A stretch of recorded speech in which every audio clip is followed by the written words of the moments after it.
our In Focus discussion tonight. This week, we will dedicate our In Focus conversations to various elements of growth in Utah. We'll talk about transportation, air quality, drought, and housing. But tonight, we begin with agriculture and lands. Kicking off our conversation tonight is Ryan Beck, the Vice President of Planning for Envision Utah. Ryan, thanks so much for being here and welcome to the show. I'd like to start this conversation with talking about the agriculture in Utah. What kind of products are grown? How much land is devoted to agriculture? And what is the agriculture scene like? Well, thanks, Rosie. Thanks for having me. So the agriculture scene in Utah is diverse. As far as land, we have for agriculture, we have over 10 million acres. That surprises a lot of people. Now, I don't want to overstate that because a lot of that land is for grazing or for products that aren't that aren't harvested. So when we think about things that we can eat, we're really talking about 8,500 acres. So that huge number shrank down to about 8,500 acres, and that's kind of what we're working with. So every acre we lose to development, not saying that housing and businesses aren't important, but every acre we lose, we start to eat into our self-sufficiency and some of our open space and things that are really important to Utahns. Thank you for putting that into perspective. How important would you say agriculture is in Utah? Well, we do a lot of surveys at Envision Utah, and what we have found throughout all of these surveys, without a doubt, that 9 out of 10 Utahns, 90% of Utahns are saying that agriculture is extremely important to them. They value it for the open space it provides. They value it for the self-sufficiency. It's just, we have a lot of heritage there, and it's just increasingly important to Utahns. Shifting now to global warming, what trends have we seen over the past few decades across our state? Well, what we are seeing, and as it relates to the water and to agriculture specifically, is that our snow season is shrinking on each end. In the fall and in the spring, we're getting more of our precipitation in the form of rain instead of snow. So what does that mean? What does that mean if the water is coming out of our mountains? That water's generally been frozen in snowpack. What does that mean when it comes sooner and faster out of those mountains in the springtime? Does that mean we need more reservoirs to store the water? Of course, whatever we do, it does mean that we need to use our water more efficiently. Now, your organization, Envision Utah, is interested in agriculture because of the growth. Tell us a little bit more about that. Well, we've done a lot of modeling, and that since 1990, we have developed about 280,000 acres of our ag lands. That's a staggering number. Every year, we're developing about 7,000 more acres. So we're kind of at a crossroads here along the Wasatch Front. If we want this agriculture to be strong and we want to, invest in it and make it what it could be, we need to start figuring out ways to, look at our land use. Maybe that means smaller lots. Maybe it means more townhomes, more condos, more apartments, just to shrink that urban and suburban footprint so then it preserves and protects our ag lands. With the models that your organization has been working on, what does the future of agriculture look like?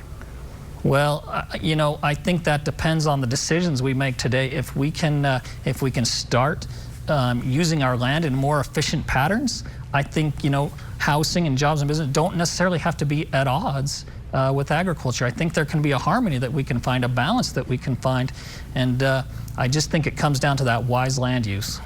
Now, you spoke about this a little bit earlier. I'm wondering if there's anything else you'd like to add when you were talking about when we lose agricultural land. If we lose a good portion of that, what does that mean for Utahns? Well, if we're talking about 8,500 acres of fruits and vegetables, think about that. Every acre lost, every orchard we develop over that, really impacts our bottom line in our ability to feed ourselves fruits and vegetables. So I think we have about, in apricots, for example, Utah has about 150 acres of apricots. So, every acre counts. Every single one of them counts. Ryan, final words. What would you like to leave our viewers with tonight? I would just like to encourage people to do their part, whether that's eating local foods to support agriculture, or maybe even as showing up at a city council meeting when developments, just remember agriculture, remember that it's important to the future of our state. Support local and get involved civically. You've been hearing from Ryan Beck, the Vice President of Planning for Envision Utah. Ryan, thank you so much for your insight tonight. We appreciate the conversation. Thanks for having me, Rosie. We'll be right back. Thanks for staying with us for our second In Focus discussion tonight on Growth Week, Agriculture and Open Lands. Up next in our conversation via Zoom are Debbie Cloward, farm owner for All Red Orchards, and Ray Rowley, president of Cherry Hill Farms. Debbie and Ray, thank you so much for joining us tonight. Let's start with getting to know a little bit more about your businesses. Debbie, we'll start with you. Tell us about what you produce, where your land is, the people you employ, and how long you've been involved in agriculture. I'm part of the fourth generation of our family farm, and my family's been involved in farming for almost 100 years. We're growing peaches, apples, tart cherries on the foothills just east of Payson. And Ray, what about you? Tell us a little bit about your business. Cherry Hill Farms is a family-owned business. Me and my brothers and some of my sons and nephews own the farm now, fourth and fifth generation. Kind of like the All Reds. We've been around for over 100 years as far as the family goes. We farm in the Santaquin, Genola, Goshen areas, and also a little bit up in Idaho. And we raise tart cherries, all varieties of apples, peaches, and a few apricots and nectarines. Debbie, tell us about what grows well here. What is Utah known for? We are growing, as Utah growers, peaches, nectarines, apples, pears, sweet and tart cherries. And Ray, what about you? What do you think grows well here? What do you think that Utah is known for? The same things that Debbie said, but Utah is actually the second highest producer in the country of tart cherries. Most people don't know that. Michigan's the top producer, but Utah is the second producer of tart cherries in the whole country. And most of those cherries, the big portion of those cherries go dried. And that's not something most people know.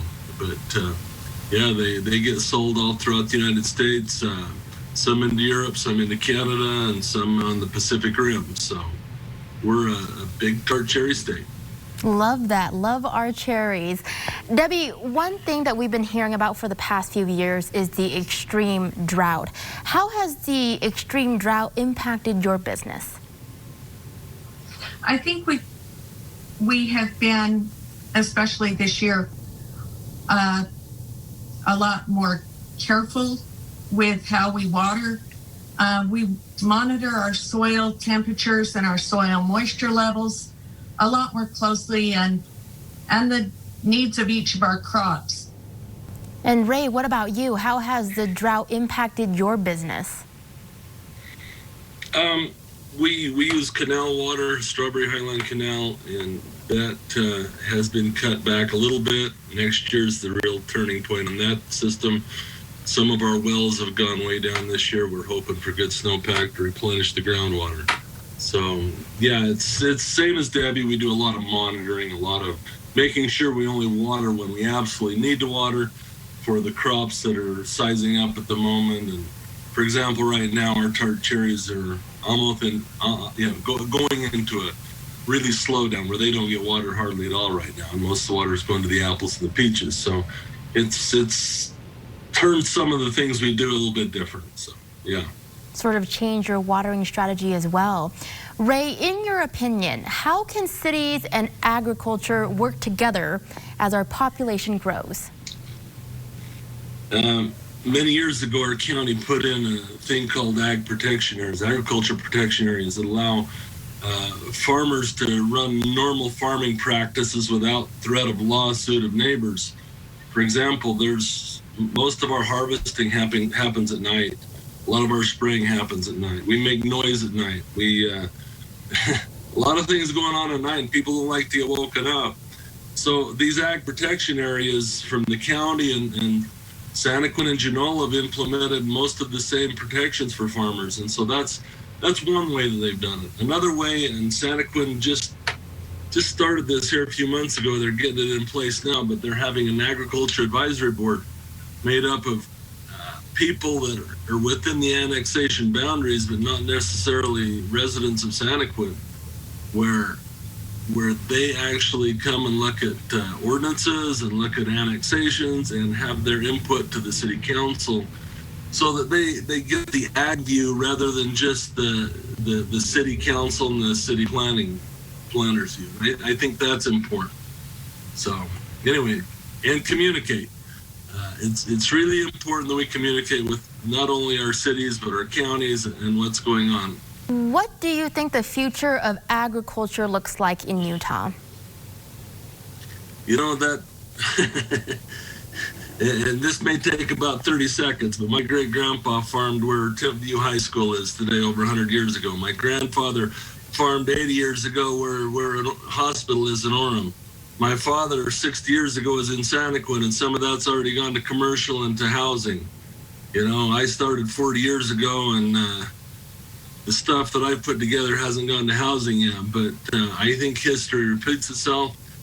But I think it will be eventually, you know, the dollars win out. So it'll be little tiny small plots that aren't commercially viable. You know, they look pretty and they sound pretty in a city council, but they don't fill up the grocery stores. You've got to have the big land tracts. You've got to have the big farms working where you don't fill the grocery stores. Debbie, what would we lose with less agriculture overall here in Utah? I think we'd lose our open space, and there's a quality of life that we enjoy. Fruit farms are beautiful in the springtime with blossoms and summer and fall harvests. We'd lose our fresh, locally grown fruits and vegetables. And for us, the youth in our area would lose the opportunity to work in the cherry processing plants. I think our self-reliance and being dependent on other countries for food would be a great loss. All right, thank you, Debbie. You've been hearing from Debbie Cloward, farm owner for All Red Orchards, as well as Ray Rowley, president of Cherry Hill Farms. Debbie and Ray, thank you so much for joining us tonight to share your experiences. Welcome to our third and final In Focus discussion tonight on Growth Week, Agriculture, and Open Lands. Rounding out our conversation tonight is Linda Gilmore, Director of the Marketing and Economic Development Division at the Utah Department of Agriculture and Food.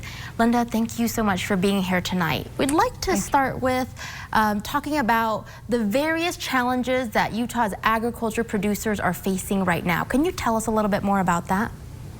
Well, I would say this summer, one of the biggest challenges that our producers have felt has been the drought. And as always, the people in agriculture find ways to get over those hurdles. As we just heard a few moments ago, they adjust the way that they're water what needs to be watered the most. Agricultural people are excellent conservationists, and they're very innovative. Now, what are some of the issues that can also come with farmers getting older? Well, our average age of farmers is 56 years of age, which may seem older than some professions, but we have to recognize that most of our farms are family farms. So we might have a head of household and a spouse and children that are working together on those farms. So what we hope is for those young people to find ways, innovative ways, to join their parents and keep that family legacy going. And we also see a lot of new people getting in agriculture, and that's fun to see their ideas and their enthusiasm. And so I think moving forward, we're going to continue to thrive. Definitely a lot of family businesses in this industry. Are there any other issues that we haven't discussed, such as maybe transportation costs?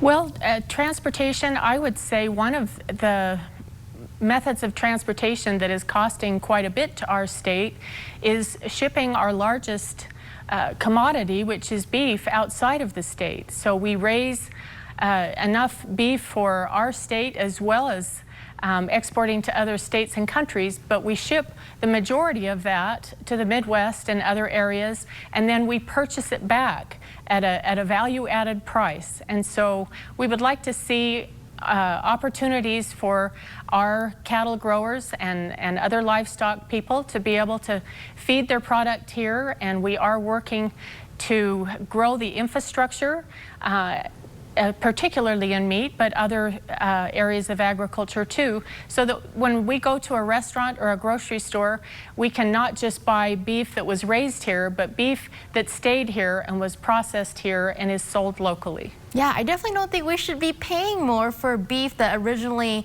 was raised here in Utah. Exactly. So let's talk about solutions. Are there any state programs to help farmers in need? We do have several loans. We have the Water Optimization Grant. We have a Rural Rehabilitation Grant that helps new farmers get into agriculture.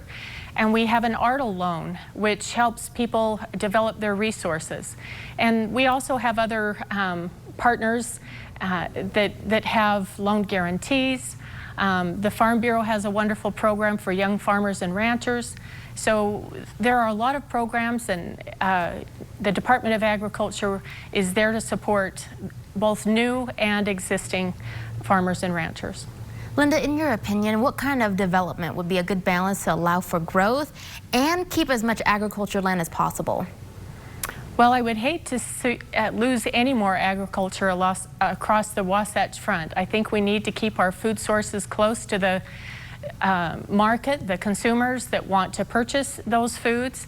And I think as consumers and families and people in general understand the importance of that local secure food supply chain, which we did get experience with during COVID, how important it is to have that local supply. And so as you buy more local foods and buy directly from your farmers and ranchers, that will help them stay on the land that they produce on and would love to continue producing for our Utah citizens. I definitely think that if there was any silver lining that came out of the pandemic is this new profound appreciation, right, for our agriculture industry as well as our supply chain.